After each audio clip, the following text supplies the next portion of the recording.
officially for coming as a guest speaker and to help us out in a topic that always fascinates me. Because, yeah, I'm like, to be very honest, for me, I use this phrase called immune to stress, you know, where we have come to a level where we don't understand what the stress actually level is.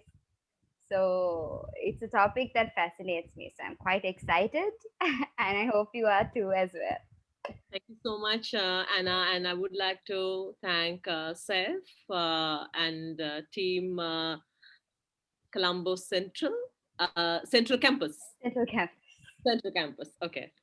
There are so many road track clubs, but it's always, I always say it's very positive to see young blood getting together and, creating a platform as such in spreading, I mean, even this particular program in spreading the importance of mental health is always something that I find like something that is you're giving back to the community. So therefore congratulations and best wishes, not only for this program, in all the upcoming programs and everything. And glad to be here, Anna, and I hope it will be a very very fruitful conversation with you. Yes, looking forward to it. A very warm welcome to the others who have joined in. Uh, Thank you for coming, and I really hope that this will be very productive. So we shall start. So, Rasini, before we begin, I just want you to tell us and the audience a bit about yourself and what you do and what your like main focus area is. All right. So, well, in terms of career wise, I'm working as a mental health care professional for a platform called Mind Heals Private Limited. And Mind Heals is Sri Lanka's first ever online counseling platform. And there was a big reason to actually start this initiative. It's because we were thinking that, for somebody, uh, see, basically, when you want to talk to someone, when you feel like you're going through a problem and you need to address it, right? You need to speak to a third party or a professional about it. The usual procedure is you put an appointment, you go to a clinic or you go to a hospital and meet a consultant, right? That's the whole process.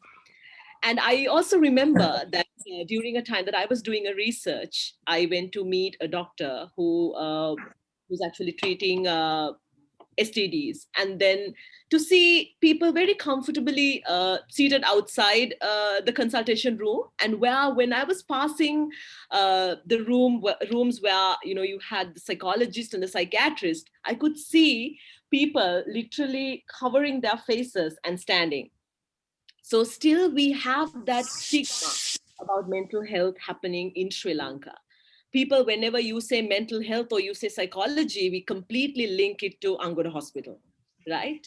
And we have a lot of negativity as such. Still, that positivity is not out there entirely. So then we thought, what if you have a platform where anyone can reach out to any professional at any given time, right? And at the same time having your confidentiality protected as well, right? You wouldn't have to go get out there and see a consultant. You don't have to wait for about a day or a two to see a consultant, because sometimes what happens is, and let's say if I'm having a problem right now and I feel like I need to talk to a person right now, and I cannot be waiting a day or maybe even 24 hours or even few hours to put an appointment, go and meet someone, because I need to address that problem right now at this very moment. So that was the initiative of Mind Heals. I was actually one of the first therapists they connected with. So I'm one of their very very initial Oh, in the foundation. So I'm really really happy, and we do not only do online counseling, we do a lot of corporate well-being programs. At the same time we spread a lot of we do a lot of mental health awareness campaigns, and programs as well, because I think people also need the right kind of mental health awareness these days. We will speak more about it. And at the same time, I work as a public speaking and a personality development coach. I have my own brand, which is Labs, still in the building up process. It's Learn the Art of Public Speaking.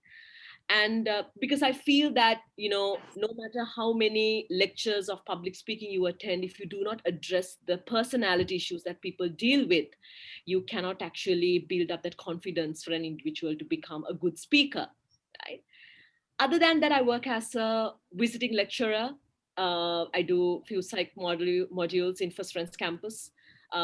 Plus, I work as a communication skill development teacher, mainly for Visakha Vidyalaya, but I do a lot of other programs with other schools as well. Um, I'm a Rotarian. Um, and yeah, so Rotary Midtown. And at the same time, what else? Oh, yes, full-time mom to a almost 12-year-old and an 8-year-old.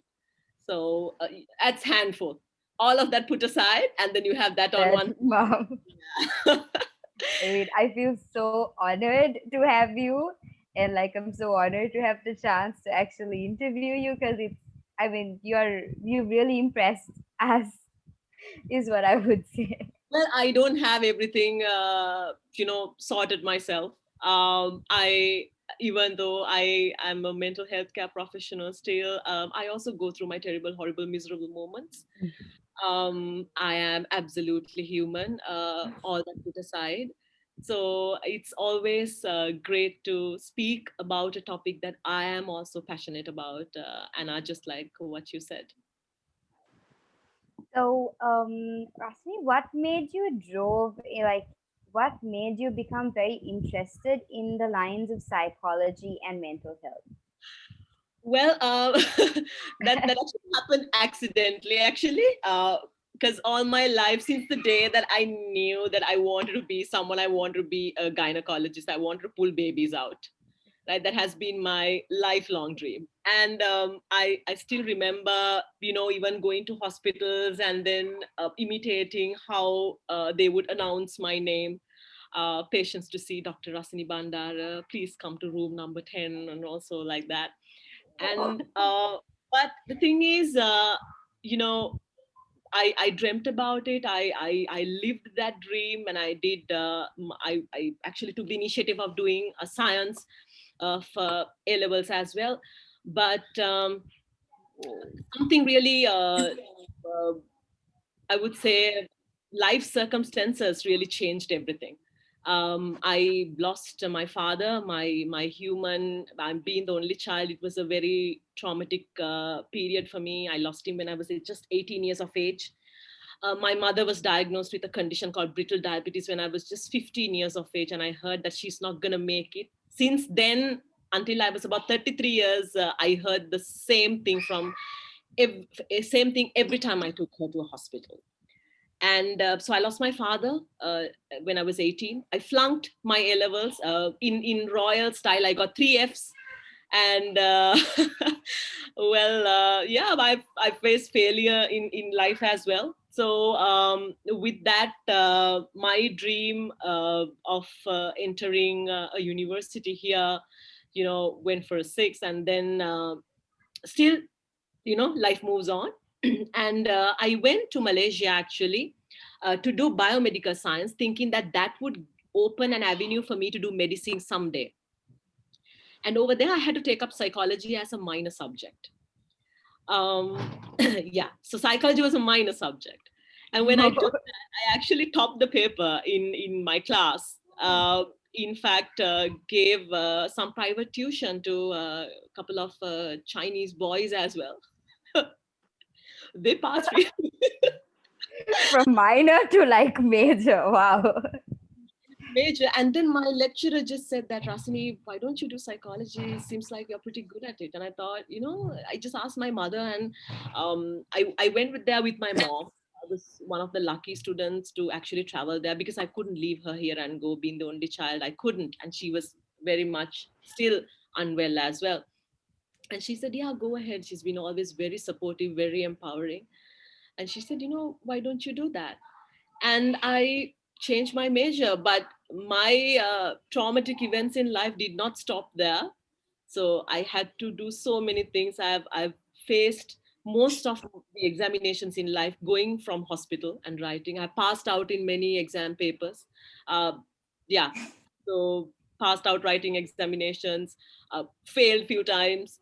And yeah, I mean, my lecturers used to tell me, Rasini, if a crisis does not happen, that's not your uh, that's, you're not going to be in your A game, right? You need to have a crisis happening every time, you know, you sit for something. But very happy for where I am today. And I think I'm so happy about that accident of chasing my dream. And I'm so grateful, Anna, because this is not just a profession for me. I consider this as an avenue where I'm earning merits for my parents. So every time somebody tells me I can breathe peacefully, and I feel that I have a purpose in life, and there are so many testimonies. You know, I've got my entire phone, and this is not just a profession for me. This is not just giving me money. It's giving me, it's facilitating my purpose, and it's providing that fuel. And I'm so grateful that for where I am today. But there's a long way to go. Long way to go. It's very strengthening for us to actually hear that your experience is what got you interested. Because I mean, all of us face this experience, and we usually, like, if your experiences are going north, and then you're just like, okay, I don't want to face this ever in life, and you're running in the southern direction because you don't want to be part of or relive those moments, relive those feelings, or even relive those experiences for that matter, and convert it into something good for society. So I think this was really strengthening. So thank you for sharing. And yes. So I'm sure you might have seen a brief of the survey responses that we received. Yes, Yeah. So one of the question tackles that if mental health awareness is being addressed in Sri Lanka, you would be surprised to find out that 50% of the audience response rate was agreeing that it isn't being addressed here. So that in Sri Lanka, we actually don't have a lot of people addressing it. So, which I, through observation, also find that we kind of avoid that topic of conversation. So, I would really like to know your opinion on it. yeah, there are actually two sides to this, Anna. Now, I completely agree with what you said. Now, initially, also, I mentioned that how negatively stigmatized this whole thing is about mental health. So, usually, people say that, are you insane, right, to go and seek help? And I always say that. Even I have a quote, which I was very happy to put my name under it, saying that you are the most sanest person if you decide that you need help, right? Because you are mindful that you have a problem. Because, you know, when you're not mindful about what is happening in your life, then only you can call that schizophrenia or something else. You know, that the most extreme version of being mentally ill, right? So that means you cannot function day-to-day activities. You are absolutely, you know, you say things that make no sense, absolute no sense, right? You cannot function. You think you are Prince Charles or Princess Diana or some, you know, we have met people like that, right? But so people link, whenever you say that, you know, you have a problem, they kind of link it exactly to Angod Hospital, malaria hospital, saying that, oh, this is what. But I always say that if you feel that you are going through some sort of a problem, right, so you are absolutely sane, because you are mindful, right? So that is, I think, one thing that you should take out there to the society. And that is what, like I told you, that the right kind of mental health awareness is what we lack in Sri Lanka, right? So people are terrified of the term mental health, right? When you say, you know, no one openly wants to say that it's a problem, right? It's difficult, it's tough for you, right? Even when the whole COVID started, and then the first webinar we did from Mind Heals, we said that let's put the title, I'm not okay, you're not okay, but that's okay.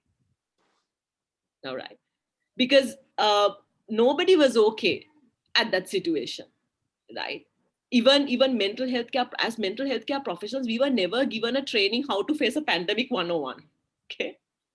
So we never took a crash course ever in life, right? So whatever we knew was things that we couldn't even apply. I mean, me being at home doing all my consultations at home, two kids who are going to school and not having school and staying at home, they crawling on top of me when I'm doing lectures, there's constant banging on the door, right? And it's not easy. Like, it's not easy. It was not even easy for me. There were moments that I completely fell apart as well, because obviously you'll have all these fears regarding going to a hospital. Earlier, if your child is sick, then you have no problem rushing them to a hospital, isn't it? But could you do this at this very moment? And at the same time, I was dealing with problems other people were going through, right? And for some it was just absolutely no purpose in life, and for some it was simply boredom, but it was a big problem for them, right? So dealing with all that, it was very, very tough. But I say that it's fine that you are having issues in life. It's fine, it's absolutely normal, it's absolutely human that you feel overwhelmed sometimes, right? Because the thing is, I always tell, just because you have positive feelings will always not make you a positive person. Just because you have negative feelings will always not make you a negative person. It will only establish one thing: having emotions will establish that you are human, that's all. And that's another thing. And also, Anna, I constantly speak about this at many forums that I got to go to. Even recently, when we were celebrating Women's Day, a lot of people were hell-bent in talking about women empowerment, right? And I always ask this question: if women are the ones who need empowering, then why do so many men commit suicide, right? Us women are given permission to be emotional. If you're not emotional, you're not qualified to be a woman, Yeah. right? But the thing is, when you see a man crying or going through a tough situation, I always say, it's even recently at a school, I told the parents, when your boy child comes crying to you, right, do not ever look at them and say, why are you crying like a girl, Girl. right? Because that same mother is the one who's going to turn to the husband and say that you're a bloody heartless man, you don't understand the issues that I'm going through, right? Or you don't understand the pain, you don't understand how overwhelmed I am. But you are empowering that negativity to your child. So hurting, problems and challenges, all these things, equally men goes through it, and at the same time women go through it, right? There's no difference there. So I'd say, being vocal about your problems and your struggles, right? And being being vocal about your emotions and your emotional struggle will not make you less of a man or more of a woman. It will only establish one thing, that you are human. So that's another thing that I really try to promote, okay? That it's absolutely fine for a man to cry, because they also feel it, right? If your mother dies, just like how a daughter would feel, a son would feel it too, and it's fine, right? It's absolutely fine. And then another thing that we should absolutely fight is the toxic positivity, right? So people ask, so many other people, so many other people go through problems, is your problem even a problem, right? Just smile, right? Be positive all the time. It will not happen, right? It will not happen. When I tell people, when I'm down with the problem, I don't go like, oh, let me psychologically analyze it now, No. right? Okay, where did this problem arise, right? Let me see what my role in this. I don't go like that. I just cry. I shut myself in a room. I I go through that process. But I must say, recovery is fast. So we need to actually spread the awareness of giving that confidence to people to reach out when they are down with a problem, to speak up when they're down with the problem, and speak to a right avenue. That's another thing, Anna. Right. Okay, because the thing is, sometimes what happens is, you can see if a person is going through a problem, they'll just throw it right there out in social media, Mm. right? You'll feel like that is where you have your true friends. That is where you should release your emotional stressors. That's where you should go at it. But then that's not the avenue to release it. So because sometimes people fall into trouble after displaying their emotions in such a way, again, they are very reluctant to come out of things. So when you take that problem, why there's mental health awareness is not there in Sri Lanka, because of so many things. Because we are still trying to live the stereotypical, uh, Mm. yeah, we are still, I would say, promoting and I would say, how can I say, we are, what's the word for it? We are encouraging that And stereotypical viewpoint of being a man and being a woman still, yes. right? And then you going through an emotional struggle will stereotype you as somebody who's weaker in personality. Okay. And if you take people who have conquered the world, there are people who have gone through A so lot many of. issues in life, right? If you look at people, if you really dig deep into people's lives, right, their journey says a lot. So therefore, I think even for me, I know that I don't have a great personality to compare with many personalities, but I would say that what I've been through in life is what has got me over here, right? So I have no issue telling people the fact that I was once somebody who was suicidal, Mm. right? I've been there, I've done that. That I've had relatives around me telling me be strong, which is like the last thing I would tell anybody who lost a loved one. So we learn a lot in this process, Anna, and I think that the right kind of awareness is what should be promoted in our country, right? Not the fact of, like, because people are extremely scared even to go to a mental health care professional. Because another thing I would like to mention, that fact also, sorry, I'm taking your time, No, no, no. It's that all yours. people think that medicine is the alternative, the best thing Mm. to deal with it. And that's another problem. I very recently also at at this particular meetup, this girl was going through um, a relationship issue, right? Where she wanted to communicate to the boy that, I don't want to go ahead with it, right? And it's a very simple conversation, isn't it? You can It's absolutely stop it. straightforward. She also said, she herself said, the boy is very understanding. After some time, the mother told me that I would like to have some medication because she feels really anxious to deal with that problem. Now just see, I have heard parents complaining that my daughter used to get 80 marks, now she's getting 60. You think she should take some medicine? So that is where we are in terms of mental health. You think, oh yeah, you pop a pill, fine, everything is gone, done. Right? Until you know that you need to bring that problem Bring. out and deal with it, right? And we are failing in that also. So we also do not understand that depression is not something that will happen overnight. Anxiety is not something that will happen overnight. It's a process. Just because I lost my father, right, doesn't mean that the next day I go into depression. If I did not get the enough support, if I did not reach out to people, if I did not dealt with that issue, I would have ended up being depressed, absolutely, right? So that is, I think, if you kind of take that problem out, and people so want to be normal, Mm. right, they don't want to talk about it. They feel that, oh, it's abnormal when you say that you have a problem. It's abnormal if I feel like my workplace is overwhelming for me. It's abnormal if I get a little bit of less marks, right? So people are so hell-bent in trying to prove that they are normal, they are absolutely getting mentally sick by the day.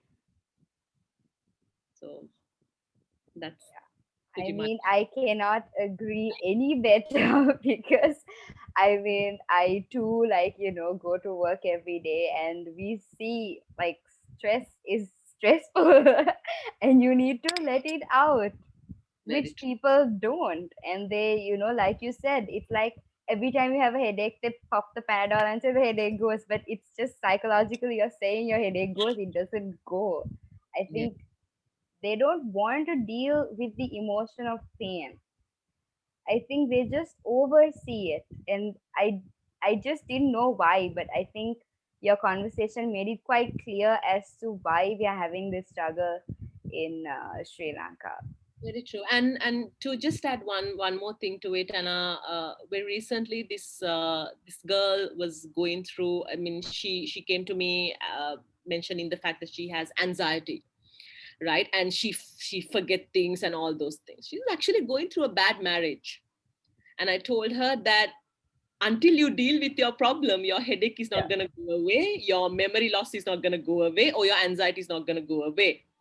So she actually got herself together, right? Dealt with the problem and got out of that marriage. And now she's doing perfectly fine.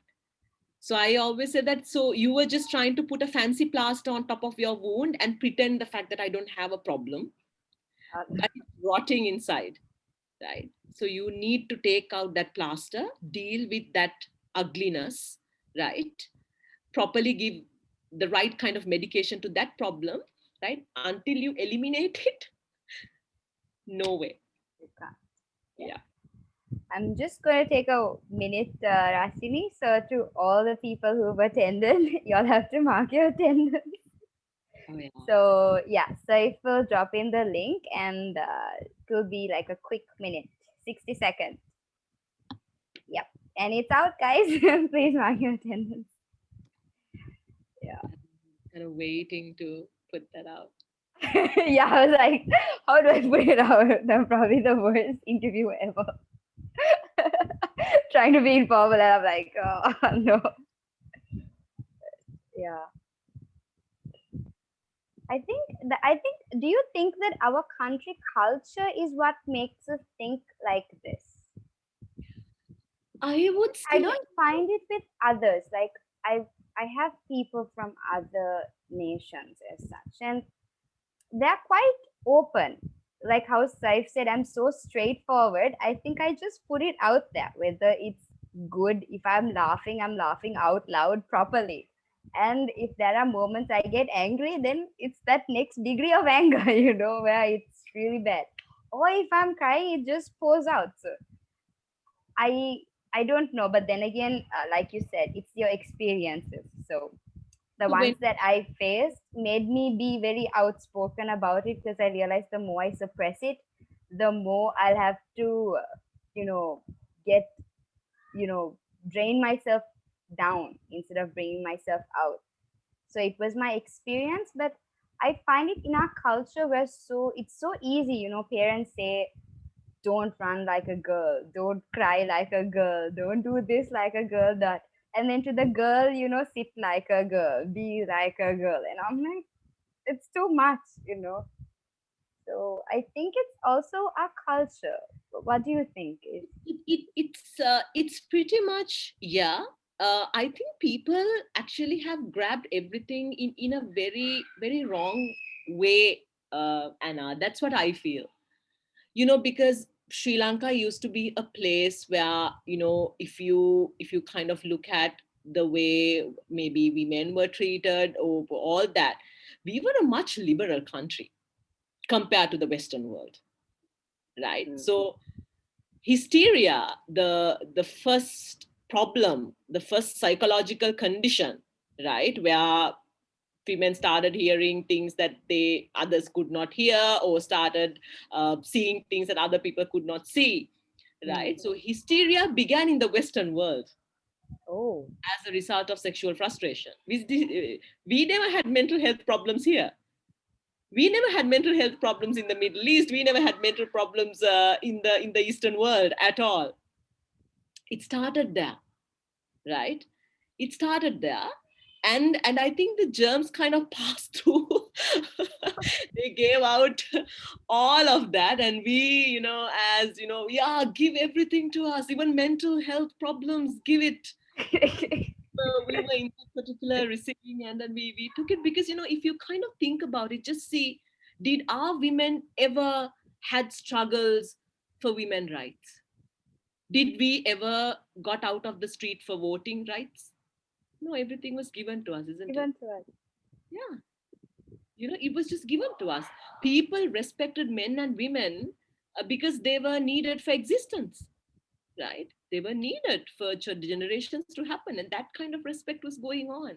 We were never a backward. We were No. not this backward society. We were very, very. We were such a liberal country, you know. But the thing is, something somewhere has gone wrong, and we have taken things in such a negative manner. Now, let's say you said that you are very open, you are very vocal, when you have a problem, it's really good that way. But then it's also a problem about the people around you, Mm. how they would take it, the receiving end, how they would see you, right? So if you're open out like that, maybe your parents might think, oh, you know what, she's just trying to be very less like a girl. I'm not saying that your parents are like that, but the thing is, True. very, very, very common thing, Yeah. right? You kind of think that, oh yeah, your skin complexion, or else your prim and properness, your poise and all these things need to be there in order for you to be accepted as a, somebody who's good for marriage. And that's bad there, which is not.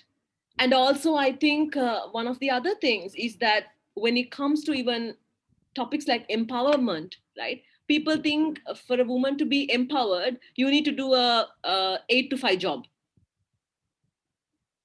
right? You need to do an even if, let's say, somebody willingly, you know, uh, have embraced motherhood, right? Want to be at home, right? Look after her kids, then she's considered as somebody who's, like, not out there, not empowered, you know, that way. So it's really, really wrong, right? So sometimes when I go out there and talk about these things, even feminists are on top of me also, right? When I speak behalf of the men, I always tell, like, because in many situations I say, in many situations where you see women being victimized, they are not actually being victimized, men who has been victimized. I've had so many women who are toxic in relationships, not men, poor men. I feel so sorry for some of the boys who walk into therapy sessions, honestly. Because when a woman to cry and all that, you would be like, oh my god, what such bad has happened to this woman? And after some time you realize, oh my god, I know. this one. Never fall for the tears. Never. And in order for you to, like, so feminism doesn't mean hating men, that's another thing. So we are always trying to prove, I don't know, what is not right, actually, right? So we do not embrace the right essence of being a mother. I mean the absolute pleasure of giving life to another individual, that is something to be celebrated, that is empowerment, right? And somebody not choosing to be a mother and want to prioritize her career, that's a choice, that's empowerment too, right? The thing that we are actually missing is accountability, Anna. Mm. Accountability of our choices. Choices See, when things go right, we are ready to take all the take credit it for it. When to things ourselves. You're wrong. go wrong, we are like, oh yeah, it's my parents got me into this marriage. But your parents got you into this marriage, but then it was your choice indeed, after all. You said yes. You said yes, right? You always had a choice of maybe running away. You didn't do that. You said You yes. said yes. Yes, right? And then you flunk your A levels, or you mess up your examination. My parents forced me to take science. They forced you, but they did not tie your mouth and and made you sit in that examination hall and asked you to write that paper. No, right? It was a choice. So we are not living to that choice. We are actually not being accountable of that choice that we've made. That's every reaction that we are giving into a situation, it's also a choice when you kind of think about it. We are choosing to get angry. We are choosing to get sad. We are choosing to be happy. That is why people react to different situations in different ways. Right? So accountability is something that we are lacking. And I think that answered the questions we had. We always want to blame people for things because it's very easy. You pass the ball on to someone. Yeah. So like Seth said, emotional intelligence. Very, very true. Right. We love passing the ball because we don't want to be responsible for mistakes that's happened in our life. So I have greater respect for people who come and say, very recently, this girl came and said that, after listening to one of your lectures on relationships, I realized I'm the toxic individual in this relationship. And I was so happy to actually, and then at the end, she's doing exceptionally well. I would say it's because of the fact that she admitted the fact that, she's a toxic person. Because we are so hell-bent in trying to prove that we are right in every situation. We fail to understand that you are in with another person, another individual who has another set of opinions as well. Your opinions will not work all the time. Oh, thank you for that point. I think it's something that we should actually keep in mind, that we have to be accountable for the choices we make, whether it's good or bad. Like you said, we always, if it goes our way, yes, I'm the hero of my story. And if it doesn't, then we're putting the villain role to either our parents, our friends, somebody forced me. And then again, to think that nobody actually physically forces us. We make a choice of yes or no. So I think we should start being accountable to our choices we make. So I think, I mean, even people complain the fact that my job is so stressful. Who asked you to do that? Yeah, who asked? I feel like you asked that from me. I'm just like, oh, that went right through. I was like, dude. No, because every time, believe me, Anna, every time that I feel so overwhelmed, like loaded with things, right? I have to do this, I have to set up exam papers, I have to look into them. It's like, okay, Rasini, you asked for it. I know that feeling. You asked for it. I tell myself this, you asked for it now. It's too late to back it out. To Now back out. you can't erase the marriage. You can't erase your children. It's a conscious decision you made, isn't it? Right? They did not fall from the sky. It's a choice you made. It's so that is what you should be accountable of. And then I think when you're accountable, Anna, then you will actually develop the mindset of seeking solutions for it. Otherwise, we will just play the blame game. Yes. Right? We are dwelled in the problem. We are not seeking solutions. The minute you take accountability and responsibility, then you will start seeking solutions. I think those are things that we should actually work on. And I think even like when we get back after this podcast, I think we should actually try to apply these things. Maybe if each individual, if we all just try at least one, either the accountability or stop doing the blame game and actually question ourselves, maybe the generation that we influence might be different, or they might get a better understanding. And because I think, many yeah. many of the things that I go and speak about or I try to preach, it's actually most of it I never learned from books or theory or from all these amazing psychologists. It's actually a lot of things from my parents and a lot of things through experience. Even I would say I'm genuinely very interested in people, Anna. And I think that is one of the biggest foundations for the work I do. I think every human, when you kind of talk to them, you learn something new, right? So you genuinely need to be very interested in people, and I'm genuinely am. I have all the time to listen to their struggle because I believe that what you're going through in life is going to be someone else's survival guide tomorrow, right? That has helped me in so many situations, right? And my story has helped people And at the same time, I take a lot of examples from people's life. It's very normal people. Even before the podcast, I was actually speaking to Saif also about Viktor Frankl, and I read a lot of autobiographies, and there's a lot to learn.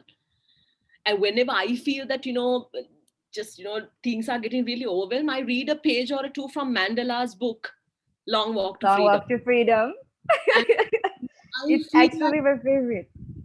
and I actually feel like, oh my God, like imagine this man went through so much, right? But yet he managed to keep his humanity going, right? What better example is out there, right? In people. And I think there's so much, honestly, right, to learn from people. And I think that indeed, and through films, and I go and say all these things, and I've taken from films, I've taken from Panda, from Evan Almighty, all these things, so much that you can apply onto your life. It's very real when you kind of think about it. What's the point in discussing theory when you can't apply it to your life, Mm. right? So something has to make sense to me in order for me to uh, talk about it with someone else, that it'll make sense to that person. So that's what I always feel. It has to be relatable for me in order for me to make it relatable for someone else. So, yep. I think you mentioned my most favorite book in this whole wide world. I have read Long Walk to Freedom completely 7 times over, and now I'm on my eighth time. I think I don't know how to express Mandela's walk to freedom. And as you said, I don't think there's anybody that has suffered as much as he has and still had that humanity in him. Like, I don't know even if I would ever be willing to, ever forgive some group of people, a community, or even a single individual to that extent But of see the forgiveness and example love. he set up for the individuals, that he completely did the opposite of what everyone expected him to do. Expect. He was And good.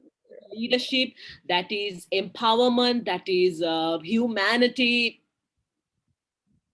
wrapped up, dipped in honey, curved with ivory, everything. I think. Sugar, everything possible. Like, I don't know. I think right now the fact that you mentioned that was like my most happiest moment in this interview. I think I don't know. I can never unpack his book and still stay stone hearted or cold. I mean, at some point, anybody who's read that book just melts down to see his experience, to know the size of his jail for a fact. I can't. Yeah, so just like Mandela, I'm not saying exactly like Mandela, but I mentioned this individual called Viktor Frankl to you. Frankl is somebody who spent his time in Hitler's concentration camps, right? He saw his mother, father, his brother, his wife all being executed. He's somebody who lived in a situation that there was nothing else other than uncertainty. When people tell you to get ready, he wouldn't know he'll walk into a gas chamber, or he's just going out to work or for a stroll or what, right? And over there, Victor saw only two kinds of people. One, a set of people who had hope for life, and a set who did not have any hope. So Victor saw his personality bigger than what others could see. Actually, he saw himself so big. He thought that I'm going to get out of this place. I'm going to take my story out there.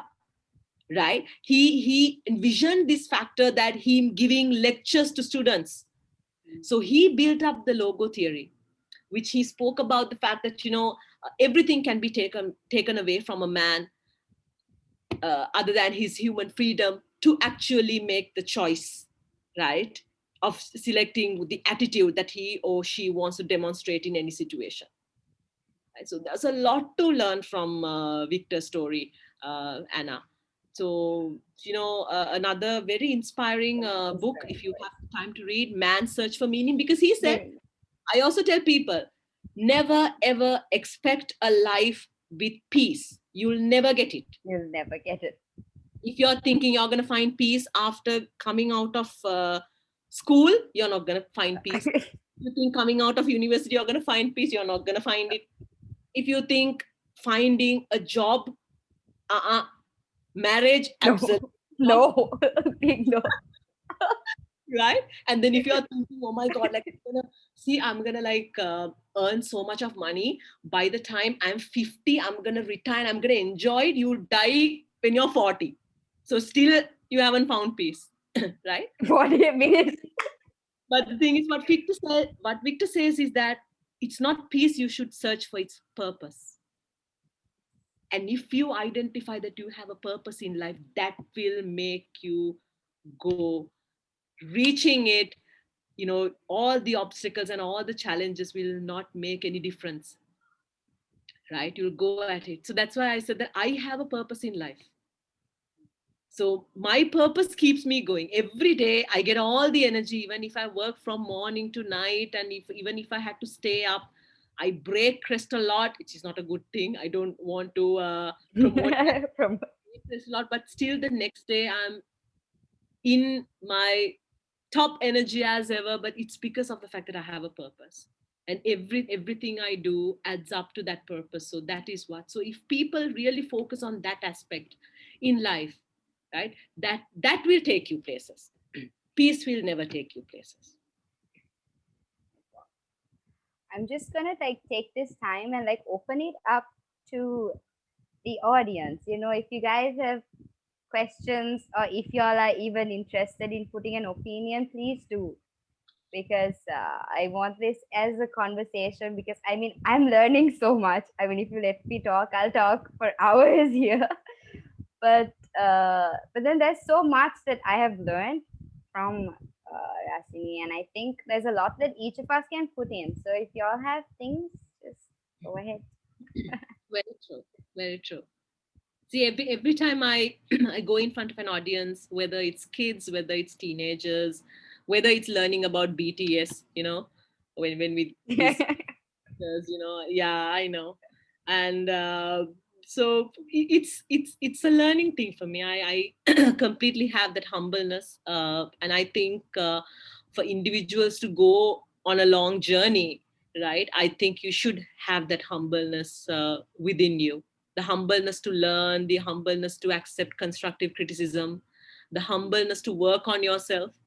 And so all the big people in this world, all the people who have reached to great heights, I mean, they are people who are very humble, right? They are not stuck ups. Because my father used to say that he kind of compared it to a paddy. He said, how can you identify somebody who's very rich in terms of qualities or education or whatever? It's uh, their way of humbleness, because when a paddy kind of enriches, it bends. It doesn't go like that. Yeah. True. So that is what.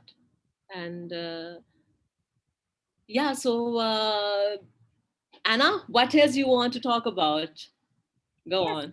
I mean, I would have hours to talk about, but yeah, I would really like some opinions from the audience, some new questions. So, I hope they have not just logged in and fallen asleep. It's guys, do you have anything to add on? Yeah, you guys. I'm very worried when I do online platforms because I know for a fact because I've been there in the audience where you just log in and log off. because Being very honest. I also play the role of a student, right? And then because I sometimes fall asleep and do all the other housework, logged in. I know, and so therefore, when I do lectures, I make sure that my students are. I just time to time get them onto the screen. I was like, "Where are you? Where are you? Where are you?" And all that. I just like to keep that going.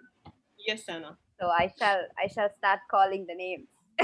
My way of getting you guys in. So yes. So we'll start with safe. Why Easy do you have, target. why do you have to start with me every time? I just had a conversation with her in the beginning. It's okay. It's okay. I But missed the conversation. okay, so I was actually just thinking about this entire question the entire time, Rasini, and so you see, in today's world, we live in such a materialistic world. I'm sure you can agree with me on that. And the main reason for our you know, power or infatuation with something materialistic is to prove it to society, right? Is It's directly related to what society thinks of us and about the perceptions it has on us. Do you think that society has a major or a minor role in determining our mental health? What's your opinion on that? Well, it's always the importance you give, Seth, right? If you really do not want to bother about the society, it will not bother you. But if you really want to bother about it, it will really bother you, right? Because there are a lot of people. See, the thing is, you you are either, like in emotional intelligence we learn, you are either extrinsically motivated or you are either intrinsically motivated, right? Let's say you form this club, right?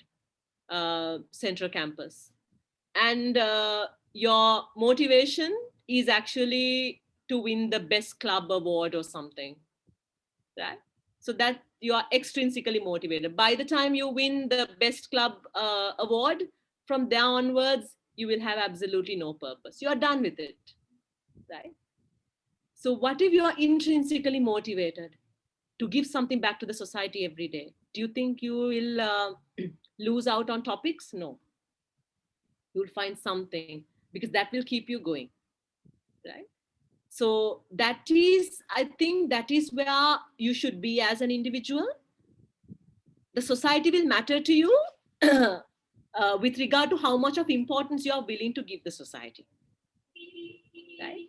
So whether it's your parents, so everyone belongs to the society. For example, what my parents would think. Some people are like, I don't know whether what my parents would think, I don't know what the neighbors would think, I don't know what my friends would think, you know so many questions. Actually, people go through this.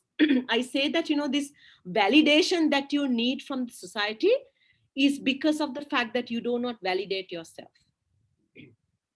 That is number one. You don't have that confidence in yourself, right? Or you need to always get that reply from someone else. You don't feel beautiful yourself, so you want someone else to tell you that you are beautiful. That is why people basically get into very toxic and very parasitic kind of relationships also, right? Your existence is always attached with someone else, right? You cannot exist alone. Because I would like to tell you this, because you all are youngsters here. Quite recently, I read this post on Facebook that said that don't marry someone you can live with, marry someone you cannot live without. And I'm thinking, where are you in this relationship, right? So if you want to get married to someone you can't live without, that means by the time that person is not there, you won't exist at all, isn't it? So your existence matters, your happiness matters, you smiling, it matters, right? You that matters, because you cannot make someone else happy if you are unhappy, right? You cannot play that pretentious game throughout your life, right? You can't be like, oh my god, my parents are happy, because of that I can be happy. No, you'll curse them for the rest of your life. Every time that some problem comes to you, you'll be like, you guys put me through this. Your parents are not going to find peace, right? And your relations or the people around you, the society, will always have problems with what you do. You tell me anybody in this world who was not accused of things.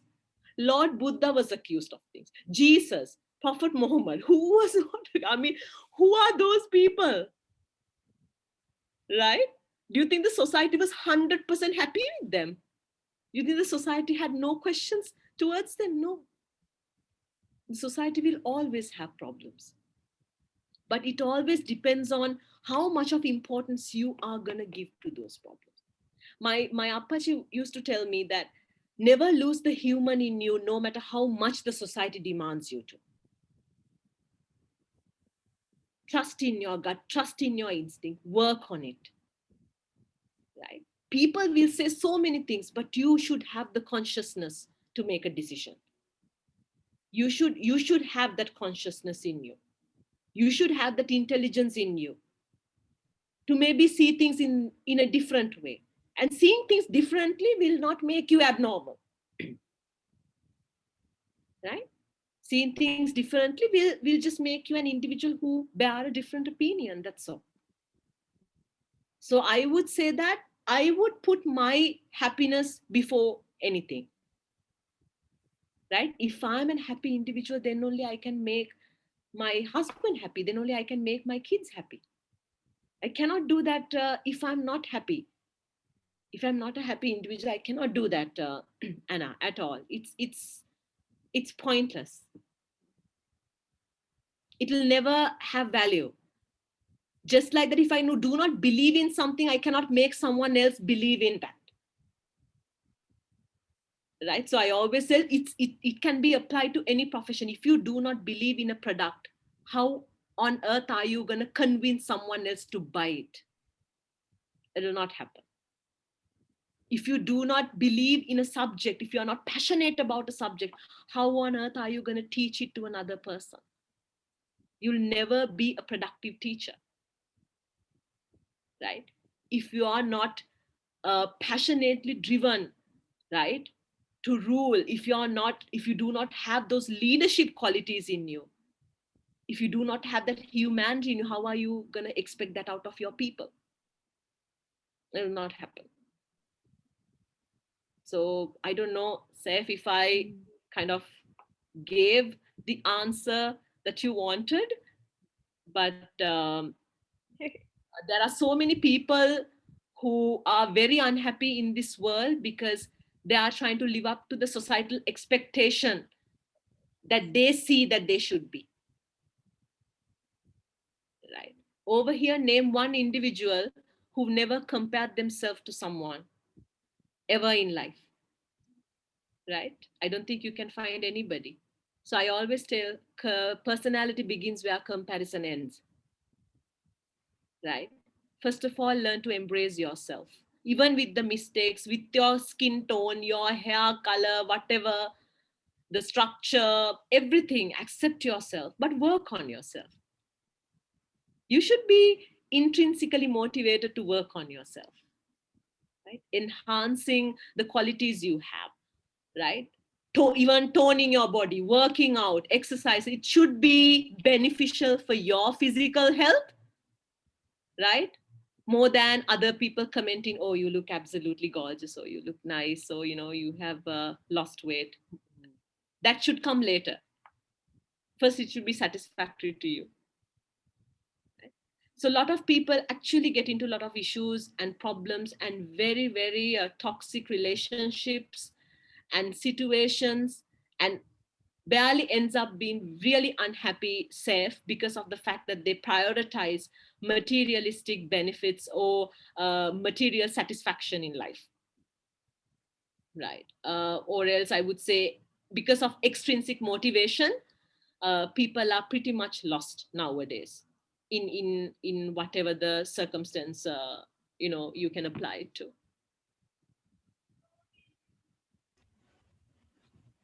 That I think that actually answered a lot of questions which I had lined up, Anna, as well.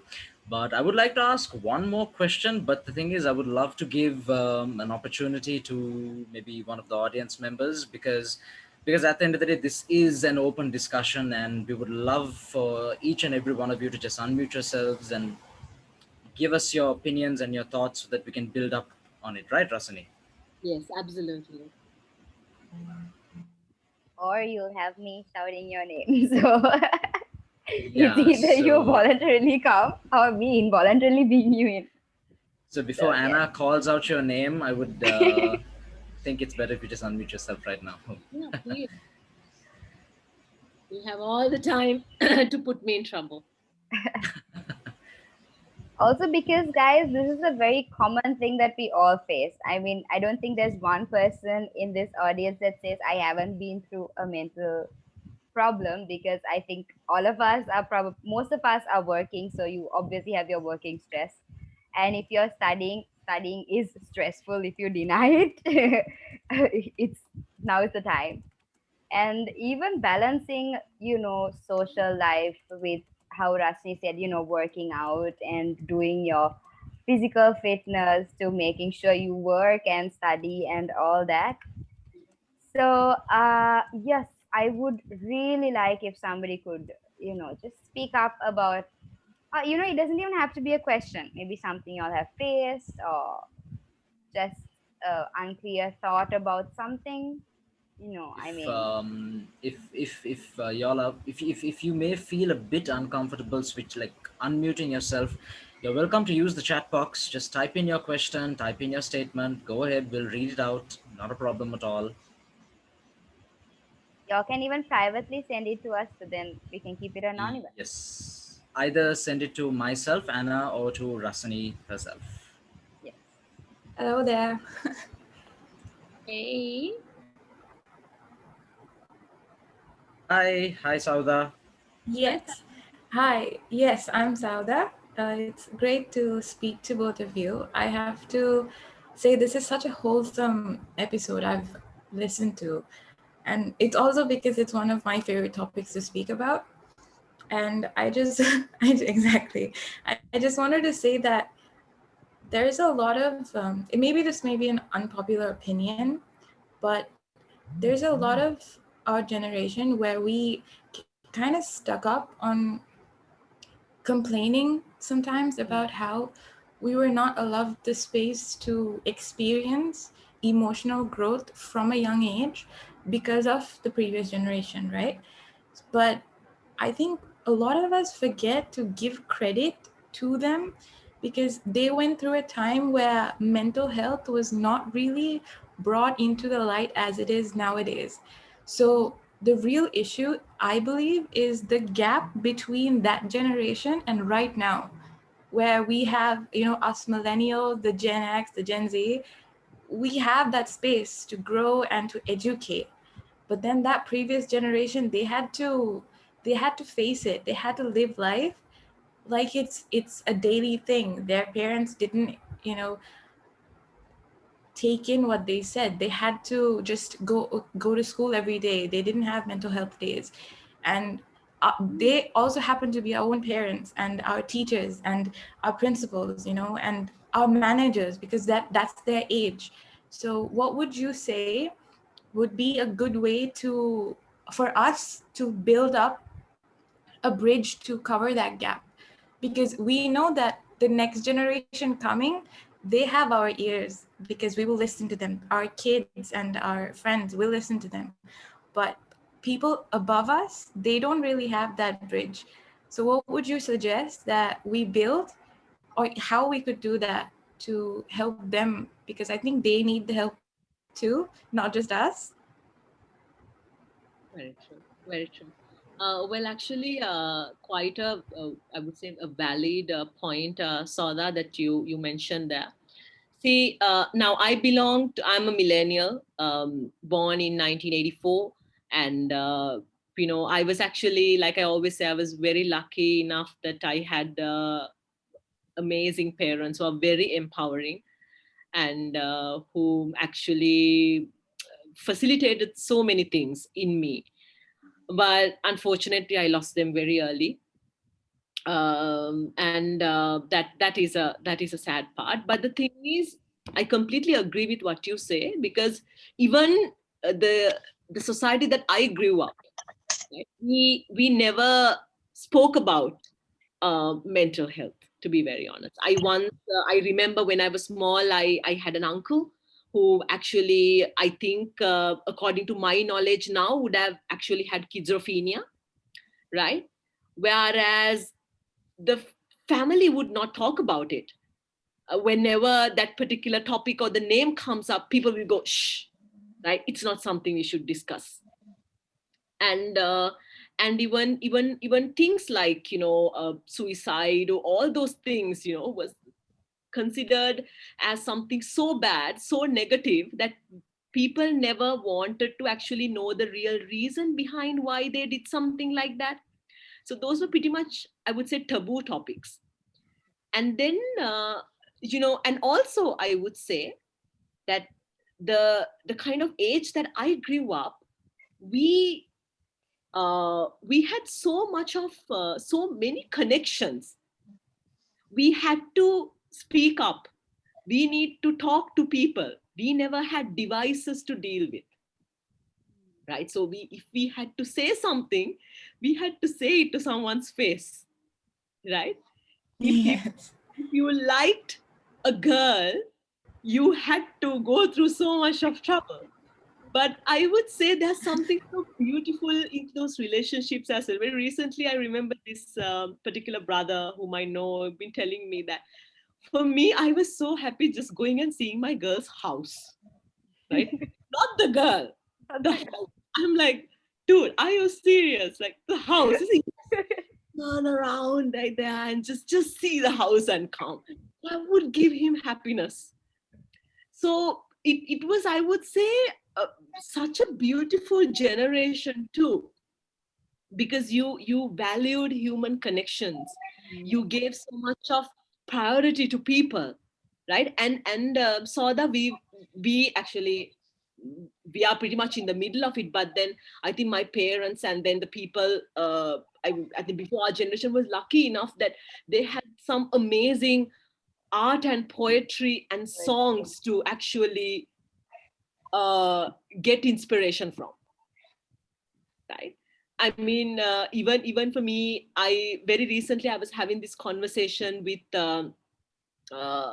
Janaka, who's in Peradeniya University, and I was talking to him about a song Hantane Tapayana Sanda, which is a very popular song, and he said that there are so many couples who actually made peace with the fact of them getting into breakups after listening to that song, right? Because that song pretty much tells you that, you know what, I'll bless you here, make sure that, you know, you don't say no to other relationships, say yes to other relationships, and the memories you have with me, you put it to the Mahavali river. So it's a, so I hope that when you go under that umbrella, you won't feel alone when I'm not there to accompany you. See the kind of level of discipline those things brought into people.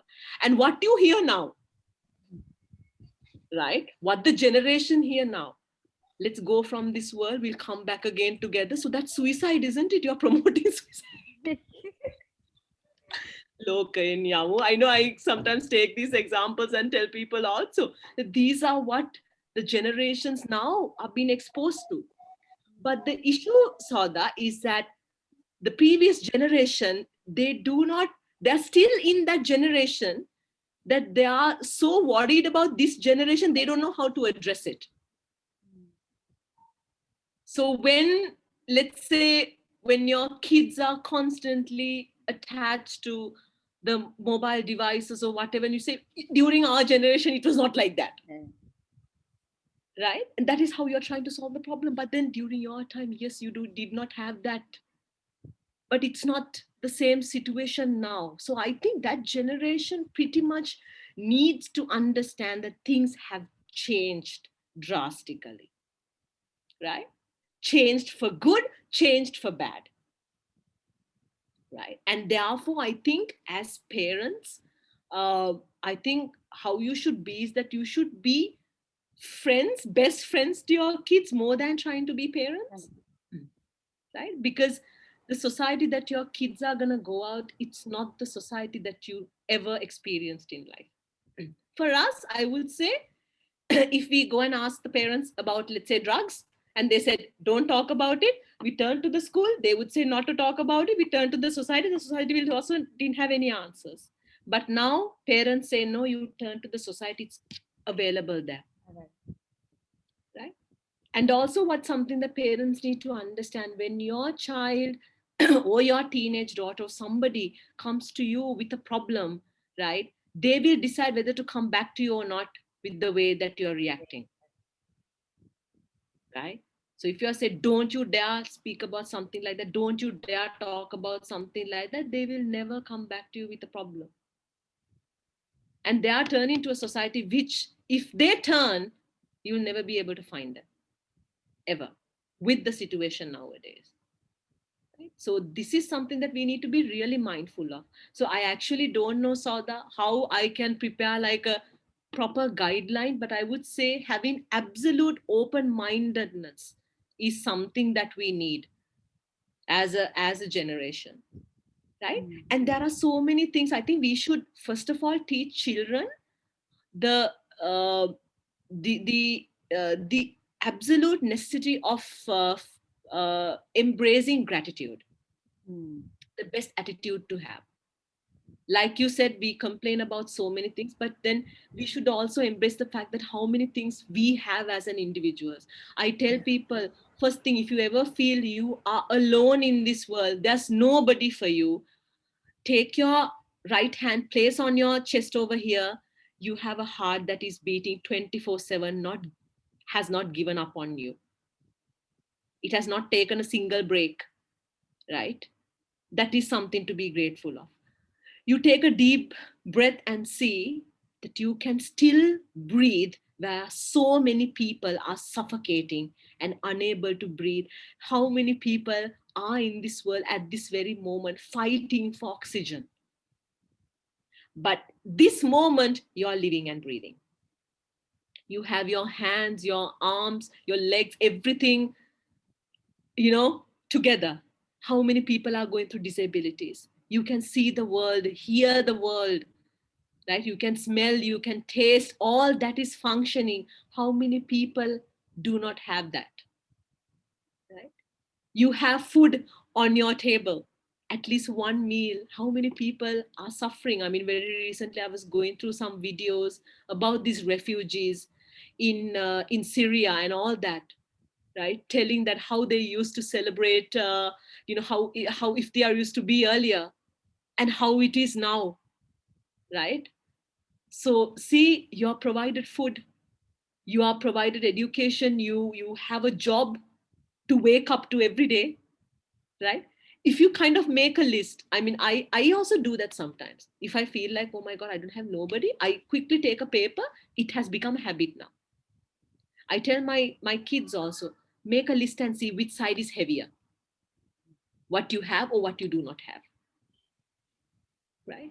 So I think even as parents, as elders, I think that is another thing that we should touch upon, is that uh, be very open to your younger generations, right? Be very empowering to them. Empowering is not you putting out authority out there or telling them how your time it used to work. It's not your time now, it's their time. And it's high time that you get away from that mentality of living your time, right? It's high Yes. time, because you can't apply all that onto your kids nowadays. I have to be very honest, Sauda, I have to be very open minded, because my son would now come and ask me certain words, it could be filth also, right? But then if I do not give him an answer, right, he will go looking for answers outside, right?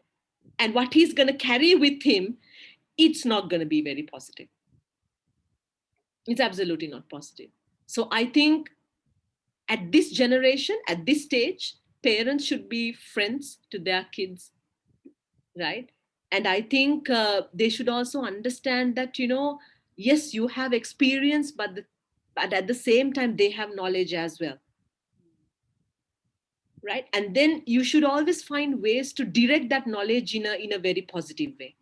So that is where, like, experience and that novelty, it should work together, right? So that respect factor has to work together for both the parties as well. So it's not just that elders who are there should get the respect, but young should be respected too, because there are so many things that you can learn from youngsters. I would say that my kids know so many things that I wouldn't know, right? They're so knowledgeable. I would say that I can be compared to the pole that the cow was like tied up to. That level of intelligence is what I had when I was a child. Not even the I leave aside the cow, I was the pole, right? But you think can you just think you cannot trick a child nowadays. You cannot. They come up with all the smart answers, right? So therefore you need to be humble, actually, to take a step down, right? And then it should be empowered in children also, that you should establish the fact that respect is everything, right? Learn to respect any individual, right? Learn to respect your culture, your values. All those things are essential. But at the same time, elders should know that they should have that open-mindedness of going as well. So very, very valid point, Sauda. Uh, I hope I had a particular guideline to do, but I think every adult, every individual is different, right? So everyone's upbringing is different, so the way they look at things is different. I mean, I would say that like I mentioned, that my parents were absolutely different, right? So likewise, I also have experienced parents being really strict. You cannot just have a conversation. I know for a fact that I deal with a lot of teenagers who are having problems. I mean, they say that, it's better eating poison rather than talking to your parents. That's what they say. I deal with a lot of cybercrime issues, and very recently also a girl said, "Miss, I rather drink poison. If I go and say this, it's equivalent to consuming poison, and I cannot live with that accusation and all those things that they're gonna throw at me, because you can't just blame a teenager for having a Facebook account or an Instagram account or a TikTok account, because during your time you never had it. You dealt with a box that had black and white pictures, right? When I came out of school, I had a mobile phone that actually had, the only entertainment that was available on that phone was some snake going after some. I remember that. It goes with. I was thinking, when the pandemic hit, I was thinking, if that was what I was left with during this pandemic, I would go into depression. We all would have gone. Exactly. So I think it's a matter of adaptability, Sauda, right? Because Darwin also said survival of the fittest. The ones who have the potential of adopting are the ones who will survive, Right. right?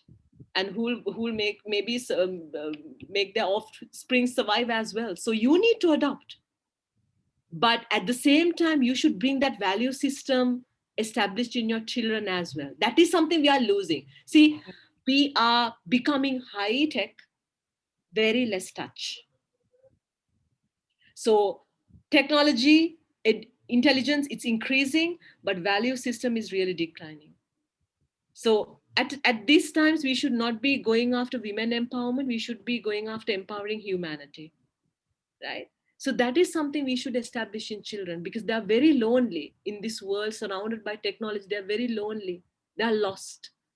So you can guide them with the goodness that you have, but at the same time, embrace the society that they're growing up as well, because you cannot just take them or withdraw them from that and place them somewhere else and help them to grow. You cannot do that. So you need to adopt. I think adaptability is the quality to have. Sorry, Saud, I took a lot of time to answer that. I usually get carried away. So this is where the No. moderator should come in and say, stop. No, that's all right. No. I mean, Sauda, No, really, thank this is you. such a Sorry. oh, you're welcome. But this is such a well structured answer for like an out of the blue question. It's really nice to hear to someone's other side of the conversation. It's really great. Thank you, though. I wouldn't, I mean, when I'm down with the problem, I wouldn't want somebody to tell me, you know what, during my time, we never had such problems and now we are having all this. Exactly, Who for would want to hear sure. that? Who would want to hear Exactly. that?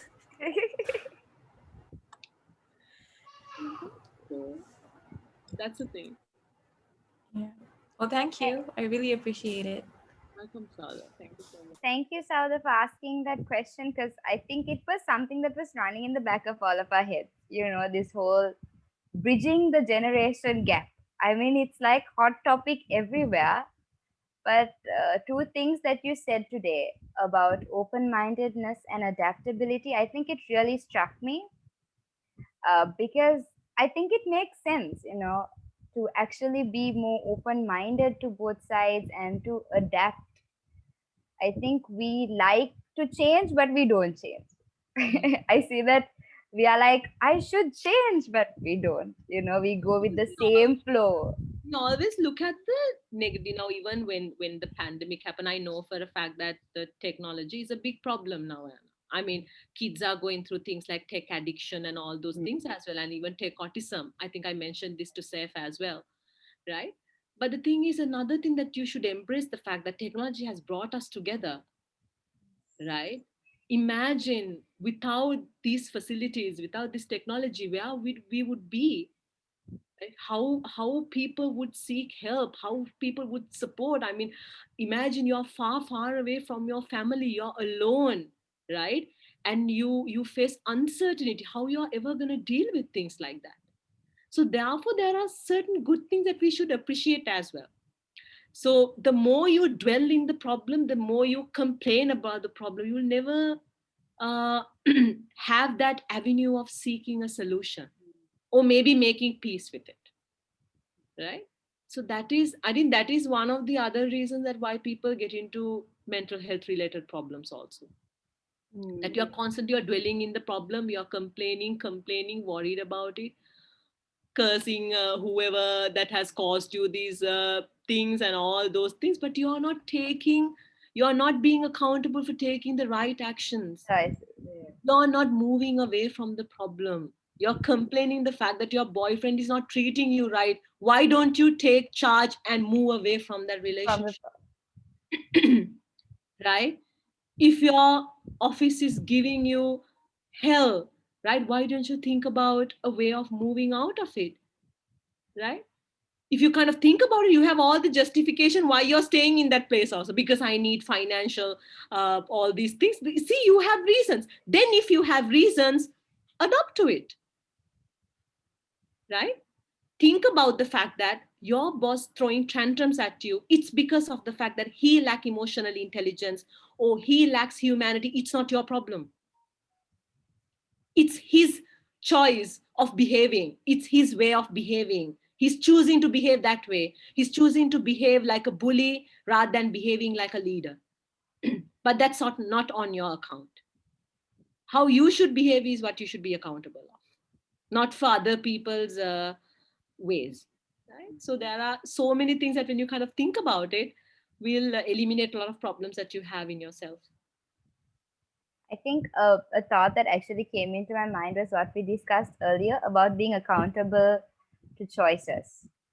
And I just can't help thinking that it solves most of the issues that we just discussed. If we can just agree that if we have made a mistake, yes, I made it, and move on instead of dwelling on the mistake. Maybe take the lesson and move forward. Very true. And I would like to mention one more thing. There is a big story behind it, but I will not go into that story. Maybe for another podcast, Seth. But this particular teaching that I learned way back in my life, but the most closest to you guys would be this lesson from Kung Fu Panda, where Master Oogway comes and says, "See, it's pointless watching these movies if you do not learn the philosophy which comes with it." So he gives a beautiful learning that he says, um, "Yesterday is history. How many of us worry thinking about the choices or the decisions we made in the past?" Right? That's one reason for being mentally ill. Why did I do it? Why did I pick this subject? Why did I decided to stay here? Why did I get married? Why did I get in this relationship? Why on earth did I decide to have kids? So you have all those things. But can you change it now? You cannot. Worrying about it, will anything change? No. Right? And another thing we worry is that he says tomorrow is a mystery. And we live with this fear how tomorrow is going to happen to us, isn't it? What if I fail? Right? I'm not going to ask her out because she's definitely going to say no to me. I don't think I have the enough qualifications to apply for that job. I don't think I can walk away from this job and start something fresh and do a business because I don't think I have the right capability. But you have never done anything, isn't it? But not doing things you are fearing. Again, a factor of giving you mental health problems. So you're constantly worrying about the past, which you cannot change. You're constantly worried about the future you haven't seen. But what we forget is, Master Ugwe said, today is a gift. That's why it's called present. At this very moment, we have all the right, we have all the power to make a decision. and a very wise decision, right? So you have all the energy in you, right? All that wisdom in you to make this choice right now. So that is a choice you can very carefully make, right? That can be a bold decision. That can be a very courageous decision. That can be a decision that you feel like, okay, I don't want to even deal with it, but that's a decision too, right? So the importance should be given to now, because so many people who were living and breathing yesterday are not living and breathing today. So none of us over here, we have a certainty that we are going to live tomorrow, but we are living in this moment, right? This moment is real. So I would say celebrate life in this moment. Every day I tell my clients also, think about one thing that brought a smile to your face. Do not think about the graduation that's going to happen about 2-3 years after, but think about this very moment that you managed to type 150 words and you are like, yes, you did it. Treat yourself with an ice cream, right? If there's nobody to give you a shoulder pad, you can do it yourself. Write about it, document about it, right? If you seek, you'll find it. Every day, write one thing that brought a smile to your face. And that doesn't have to be something really big. That can be just one random act of kindness, right? Something. So every day, find that one reason that you are grateful and that you are happy. And take one day at a time. I think at such times which are so uncertain, right? Which we do not see what's going to happen in the future. That is the best way of living. That's the best way you can adopt to live. So there you go.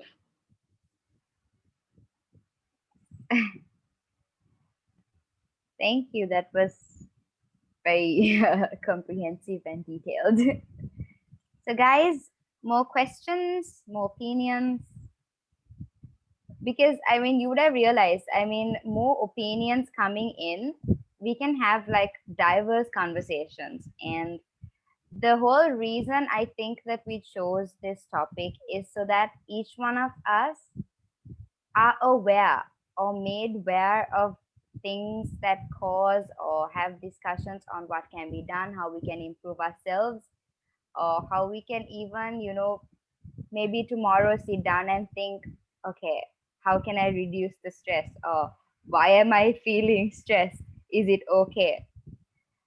So I would really like if we could have maybe one or two more questions. There And are questions actually, Anna. There's a question asking about what can you say about exam fear. It's actually personally directed to me. So I will not mention the person's name, but I will say it. Now, I mentioned the fact that exam fear is fear to you until you face it, right? So, because the thing is now, let's take now, all of y'all are here, at least you would be above 20, let's say.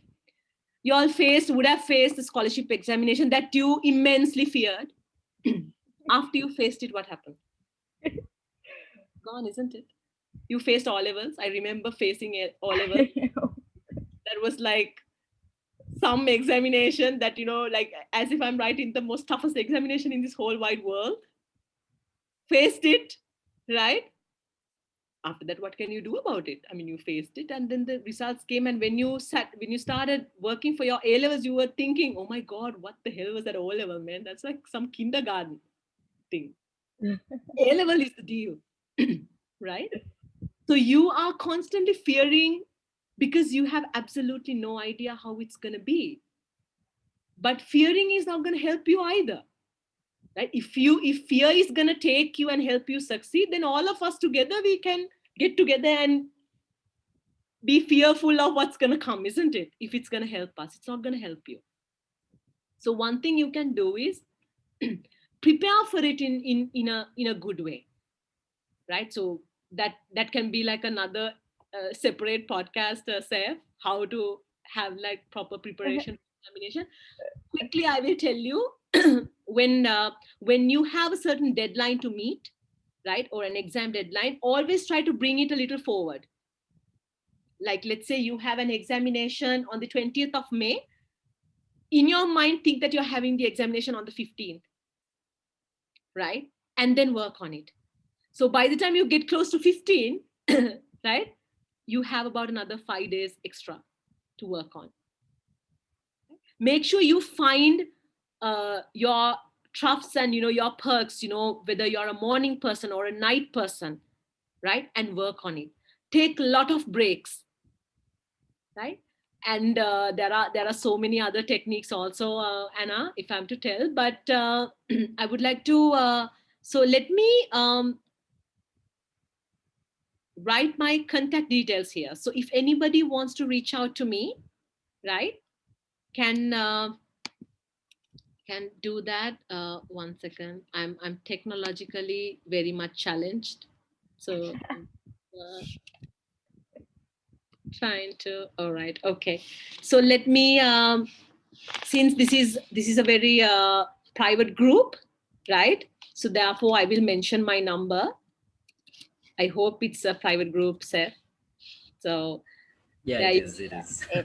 And then if anybody wants to reach out to me, the platform Mind Heals is there. So www.mindheals.org.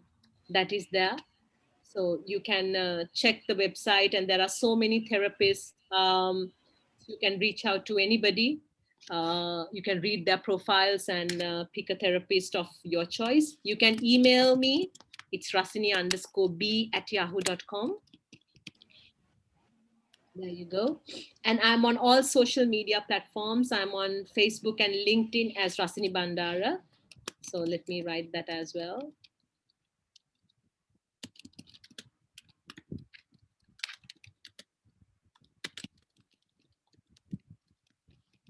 Okay. And my Instagram ID is @RasiniSpeaks. Oh yeah, I talk a lot. All right. So that's Insta. So you can reach out to me. Please feel free to reach out. And, even if you want to have a in-person session, that's also can be arranged. I also do a lot of in-person sessions as well, as in physical sessions. So regarding exam fear, as somebody who has failed examinations, let me tell you, that's not the end of the world. All right. Do not ever set it up as a limitation. See, every time you fail, you learn something. Maybe a few ways not to do the way you did things, right? And so, I always have, kids coming up to me. Very recently, also a girl came and said, "Miss, I'm devastated." I said, "Why?" "Miss, I got a B and two C's for my exam." I said, "Baby, I got three F's. And today you're coming and asking me for support." So we all are failures in life.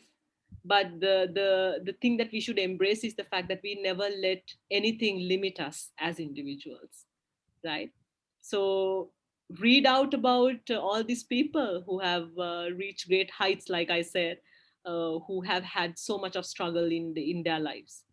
But everything should come to you with a struggle. Then only you truly will, I would say, appreciate it.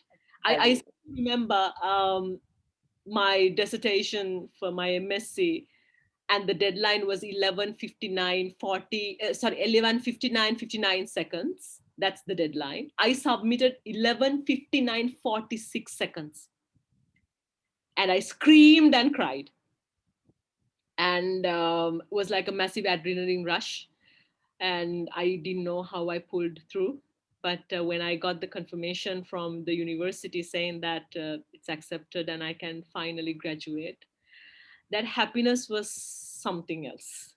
That happiness came even having my toddler on my lap typing assignments, failing, and days of crying, and so many days of break resting, all that hard work, and then finally you get that. It stays with you.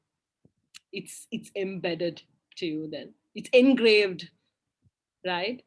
So that motivation is something that one should have. So exam failing will never limit you as a person. So take away that. So a failure is telling you, right? Thank you so much, Rasmi. I think, I don't know, my mind is so full of things Like, I'm pretty sure after I'm done with this session, I'm going to go jot these things down. I usually like writing and keeping things in mind, so Oh, that's I great. know. Yeah. Journaling is very, very So, therapeutic. yes, I find journaling very, very therapeutic. So, I have journals dated since I was grade 4, so I always journal. I have So, something to learn from you. Then I no, no, start with the journaling process, but those sort of things I should see. Every audience I go to, I learn something. So there you go. but I mean, to be very honest, I think I learned a lot. I genuinely truly did, and I really can't wait to go and explore these things in life. I mean, and it's just not for me. I'm actually speaking on behalf of everybody that joined in. I'm pretty sure we all have something, like one thing that we're going to take back, because there was so much that was spoken of. And this mental problem is no stranger. I'm pretty sure today we face something that was so, pressurizing or traumatic or something. Every day we face something. But then the good thing that we can take out of this discussion is that we go into tomorrow and we're going to make choices, and each of those choices we're going to be accountable to. And as Rasini said, we have a gift. So let's take the gift at that moment. I mean, a quote that I live by every day is living every moment. I try to capture a moment in my head every day. And Correct. like that takes us forward. And as you said, it's I really like that we call the present present. I mean, it always fascinates me how, I mean, we have so many things to be grateful for. So, but I'm not going to say that tomorrow you're not going to get mental problems and everything is going to be rainbows and sunshines. No, there will be storms. There's always a rainbow after a storm. Very true. Anna, this I when you're talking about it, this particular lesson just popped into my mind. Which, if you all have seen the film Evan Almighty, and there's Morgan Freeman there, and Yes. Morgan Freeman comes and asks Evans's wife, if God wanted to give you courage, would God give you courage or an opportunity to develop courage? Right? So in whatever the form that you believe in, whether it's Allah Almighty, whether it's Jesus, whether it's some higher power or something, whatever the belief system that you have. So if let's say, even if the nature wanted you to build up perseverance, wanted you to build up courage, or anything, right, will always give you an opportunity to build that quality in you. That you will never get anything on a silver platter, right? So once you pass that phase, you realize that you have learned something. Because if you kind of, if you really look at me, I'm not the same Rasini I was 10 years ago. So 27-year-old Rasini wouldn't have faced the problems the way I'm facing them right now, right? So every day that you adds up to your life, you're growing, right? When you kind of think about it, you're building up wisdom as you add every day to your life. So therefore, I think be grateful for the challenges that's coming your way. Look at them as challenges that not going to pull you back in life, but in order to take you forward, right? So you need to pull the arrow back a bit, right? For it to go forward, isn't it? If you kind of look at life in that way, when life is overwhelming, you know the fact that there is a lesson hidden here, and if I seek it, I'll find it. And then when I come out of it, I'll come out very strong, that next time when something hits me like this scale, right, it's not gonna tear me apart, right? It's not gonna pull me down in life. It's actually gonna take me way, way, way forward. Thank you very much, Rasini. I think I'm being very genuine, and people know that I'm usually quite outright with what I believe in. So I think this session was very, very successful, in my opinion. I think I know the others are all like on mute. So I'm speaking on their behalf. There's definitely something that we're taking back. Thank you so much for your time and for your experiences, your stories, your encouragement, your advice, your lessons. And thank you for being so like a carefree person, like a comfort zone for us. I mean, that was the first word that came to me. I mean, I just logged in and I was like, comfort. So, I mean, thank you so much for helping us have this Well, I can conversation. be very happy today. Anna, that's going to be my happy factor for the day, that somebody thought that I'm comfort. Yeah. I'm pretty sure there's a lot more people that thought you were comfort zone because we don't feel so much with everybody. There's always someone that makes us feel comfortable. So I mean, to all those that logged in today, if you guys have anything, if you all are going through something and you always need someone, I mean, Rasini told us through her experience, she had good family, or she had someone that she ran to. So if y'all are going through anything, always know that y'all can reach out. And Rasini gave in her details. And as she mentioned, it's a private group. So we hope y'all will be careful with the details. And at the same time, do not hesitate to reach out to her, or if y'all have anything since we conducted this session, any questions or any more opinions y'all need, y'all can reach out to Safe or myself, Amana. So yes, thank you everyone for logging in. And there are no more questions, no? So we can actually, oh, also just before we close, I have something to say.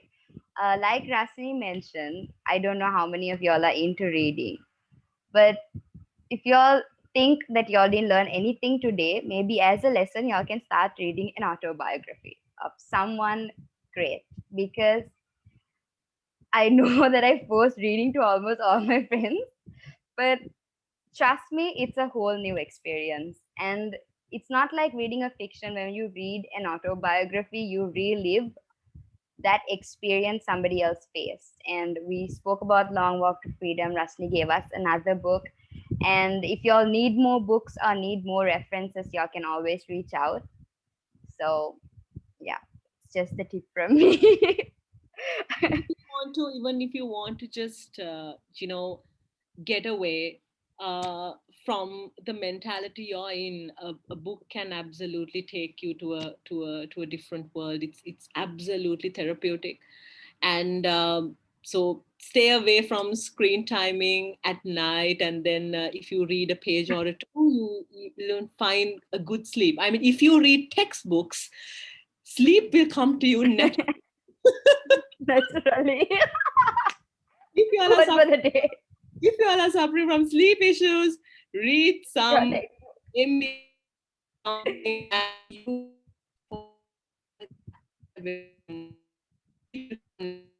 so yeah.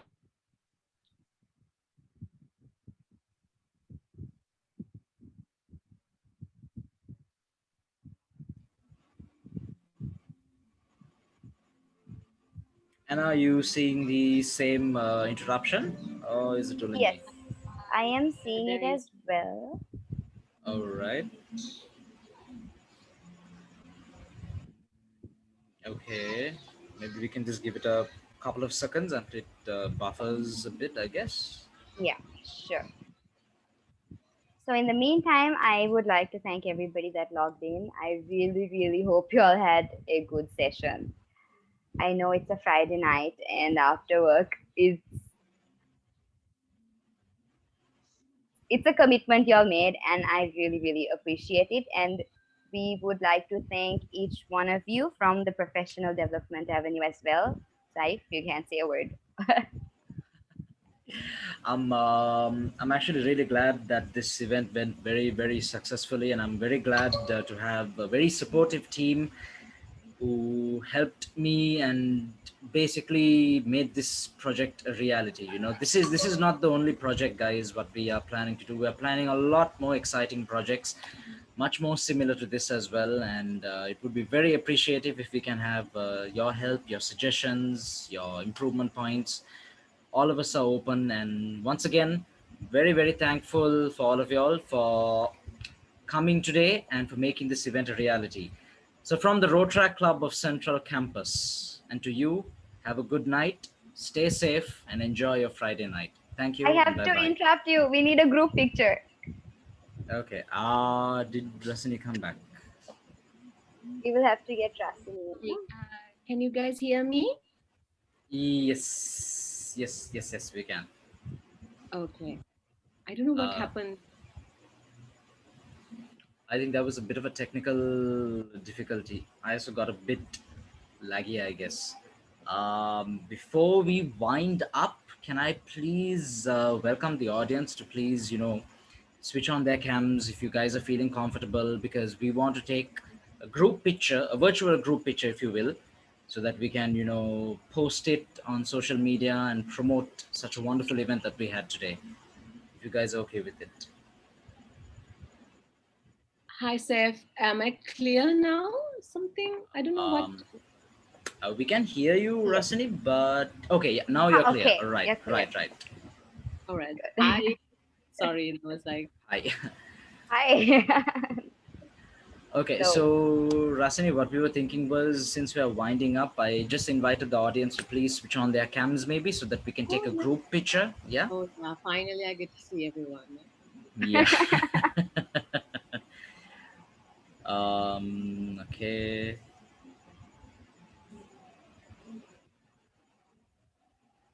All right, wonderful. Come on, guys. You can even stay like that, like how I told you that, how people just would stay. Yeah. We can have that as our signature move. Can I also, I think I also should do that, right? Just we should all do it in the same direction. we should all do it like this, I think that will be fun. Okay, let's take the picture in 3, 2, 1, and smile. Wonderful. Thank you for all the, like I would say, courageous and bold people who are, I would say, courageous enough to switch on their camera. Not an easy thing to do. You're talking to somebody who doesn't do it often. Really? Yeah. So I had to because I was actually doing the event today. If not, my camera is always switched off. That's okay. 1 second, guys. Hold on. The recording is still on. So let me just make it very official. Thank you, everyone, for attending the Master Employee Podcast, Episode 2, The Importance of Mental Health, with none other than Rotractor Rasini Bandara. And from the Rotaract Club of Central Campus, have a good night, stay safe, and take care.